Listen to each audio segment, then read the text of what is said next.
everybody, another video brought to you by BU Fitness.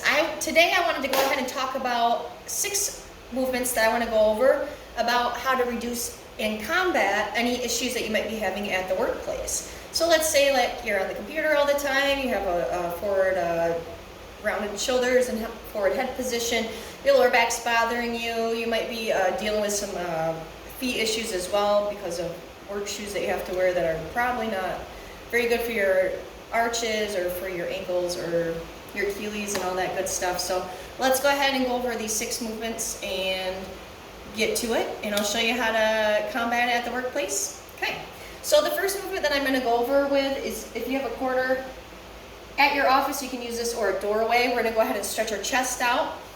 So usually a lot of the times I have a foot wedge on the ground for my clients to stretch their ankles out with it as well. I'm just going to go ahead and move that out of the way. If you do have a corner in your office and you would like to stretch your ankles as well and do a hamstring stretch, you can do that, a calf stretch, you can do that as well. So what you're going to do is you're going to go ahead and place a corner of your elbows on each side, make sure they're nice and even. If you need to widen your hands out a little bit more, they'll increase the stretch.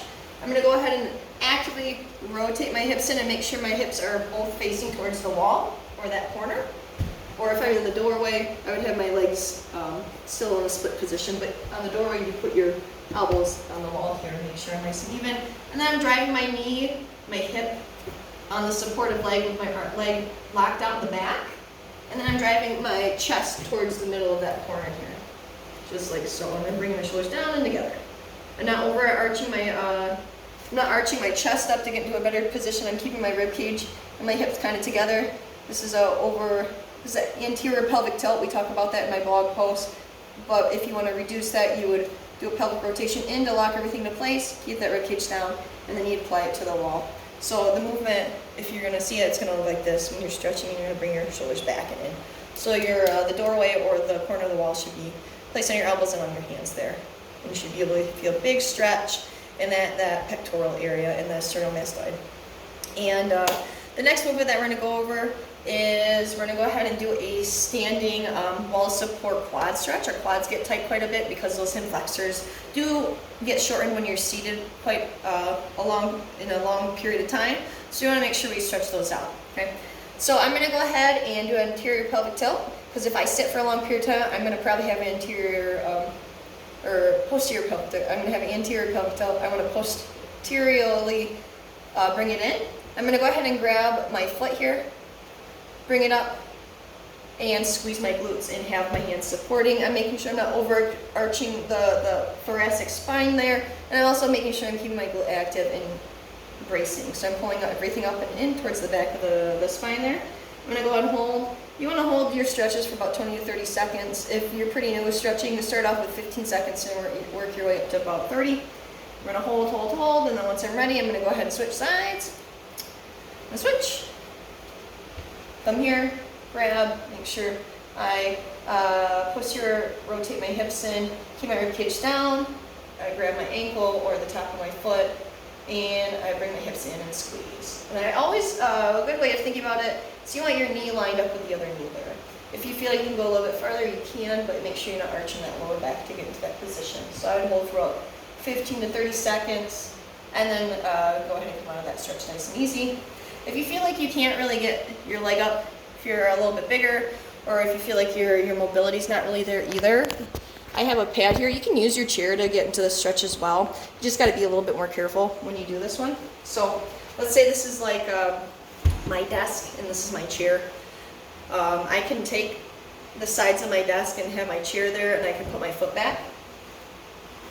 And let's say if this is like the arm of my chair, I'd sit my knee down into it and slightly lean back, just bringing my hips through. You should, once you drop that knee down, if that foot's connected on the edge of the chair, you should be able to get a pretty good quad stretch there. You would just hold for about 15 to 30 seconds, come out, use the chair to bring that foot out, and then switch sides. And just make sure you don't have that knee flaring out there. And we move back into it, okay? So that's another alternative for the quad stretch there if you can't do a wall standing one. So the third movement that I want to go over is a hip flexor and TFL stretch. So it's kind of like a combo here. I'm going to go ahead and rotate me so you can kind of see what I'm doing. Okay. So I'm gonna go ahead and get to a split stance position. So split stance is when my legs are split, and I'm gonna keep them underneath my hips here. So I always want my legs underneath my hips when I get into any kind of position. I'm gonna go ahead and I'm gonna connect my toe to the wall to just make sure that I'm nice and square to the wall. It should look like a box if you compare your hips here. I'm gonna go ahead and actually rotate my hips in, so posteriorly tilting my hip in towards the wall, or another way to think about it is like I'm dumping a pail of water on the ground when I rotate my hips in. So when I come in, I'm gonna squeeze the glutes, bring my knee in towards the wall. If you want to keep that knee connected, that's fine. You can stretch that ankle too. And then I'm going to actually rotate my hip open and out. So that's going to hit that TFL as well. I'm going to bring my arm overhead. And then I'm just going to lean in towards the wall. If you need a little bit deeper stretch, take your knee off the wall and your toe away from the wall, rotate open, and then just rotate in. Or move your body in towards the wall. So we're just holding. Hold for about 15 to 30 seconds. Make sure you're always breathing in those positions. Deep breath into that diaphragm. Big breath out. And make sure you're not. When you take deep breaths in, we don't want to be shrugging up at the top. When we take that breath, we want to make sure it's through the midsection, okay?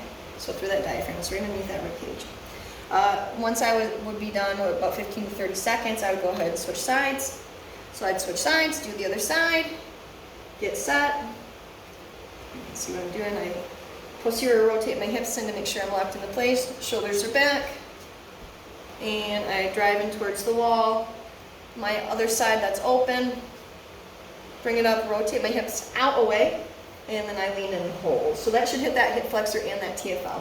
Make sure you're always bracing and bringing that abdominal wall up and in towards the back of the spine, because we want to make sure everything's active. And then it's hitting, activating the psoas, major and minor as well, and all the deep core stabilizers. So we want to make sure. And if you want to, you can take the other hand and place it on the wall and drive in. Hold. And then we come out of it. Always make sure you're breathing, okay? So after the hip flexor stretch, you can also get into some upper body work as well. So we're gonna go ahead and do movement that I call no monies. I'm sure you've all heard this before. If you haven't, well, there you go. You got a new movement to know about, okay? So we're gonna go ahead and slightly sit against the wall. So in your office, you could do this against the wall. If you're taking your 2 to 5 minute break, take your hands, place them in the arches of your back, and slightly compress it, and make sure that you're not overextending. So we do that pelvic rotation, slight inwards, but we don't want the arch to be completely collapsed against the wall. We want a little bit of a finger space, so that's pretty good. I get my shoulders set on the sides, up in the front, and just like we're saying, I don't know, I'm going to say no monies. No monies, I don't have any money. So I'm keeping my elbows connected, and I'm just kind of rotating my shoulders out to activate that rotator cuff and get everything waking up, and I pull my shoulder blades back. And I'm keeping that natural arch in my lower lumbar spine there. So this is the lumbar spine here. Okay? And then now I'm going to do like 5 to 10, and then I'm going to go ahead and bring it up and rotate. So those ones I consider as the wall glides. If you wanted to go at the top, you can glide it as well to kind of get a little bit more out of it. Work all the parts of the shoulders. We're doing internal, external rotation, and then we're raising the arms up and bringing it back down. If you feel like when you have to get up in this position, you feel like you have to arch your back, don't go up that high. Bring the rib cage back down, and then just leave in that position. Your mobility's not there yet. So we do some wall slides, and eventually you want to try to get overhead with maintain that natural arch in your back there. Always keep your core braced, and we always want to be slightly seated in this position there. You can also do this one sitting down against the wall if you need to, but I find it's a little bit easier to perform when you're standing. So that's no monies to the internal rotator cuff work, okay? So that one would be a good one to make sure your shoulders are not slumping forward. It'll also help activate the rotator cuffs to make sure you're stabilizing properly and your mid and lower traps are not going to be turned off while you're trying to work at your desk, okay? So the next movement that we're going to get into is more of a dynamic movement. It's going to be a leg swing to a knee hug, because I want you to also be able to stay active. So you can take, besides just stretching, so you can take your hand on the wall, support it. We're going to do a leg swing. Make sure you keep that leg nice and straight down. You don't have to do it super crazy, and you don't want your leg to open at the end. So you always want to keep that leg nice and straight down. So if you think about it, just rotate that hip in just a little bit and squeeze the glutes. And if you can't go that high, that's okay. Let's just go for 10. And then once you're done, you go ahead and do a couple of knee stretches up to the chest. If you can't get up that high, just kind of bring it up to as far as you can. If you feel like you can't even reach it up that side high, if you have your chair, place your foot on your chair and just kind of mimic the stretch as well. You can hold onto the top of the chair and mimic, bring it up, set it back down on the ground, hold, bring it up, stretch, set it back down. This will stretch the glutes, and also help with the hamstrings as well. So after you're done with the 10 on each side with your leg swings, and then you would just get into that knee hugger. So that's what this one's called. So we hug the knee, and always focus on doing dorsiflexion because we always want to work on that. Because a lot of times we don't practice dorsiflexion enough, so then over time our arches can collapse due to our footwear, which we talk about in the blog post that you're going to be reading and finding this video on. So that's pretty cool. And you can also do some ankle rolls as well, just to keep the ankle and everything nice and active, okay? All right.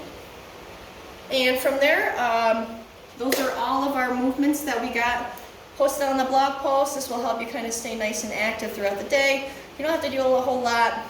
They recommend that if you do 20 minutes of sitting, you should do 8 minutes of movement throughout that whole day, and or 8 minutes of movement and 2 to 3 minutes of stretching. So that's what the British Post Sports of Journalism recommends. So I'm going to go by what they're saying.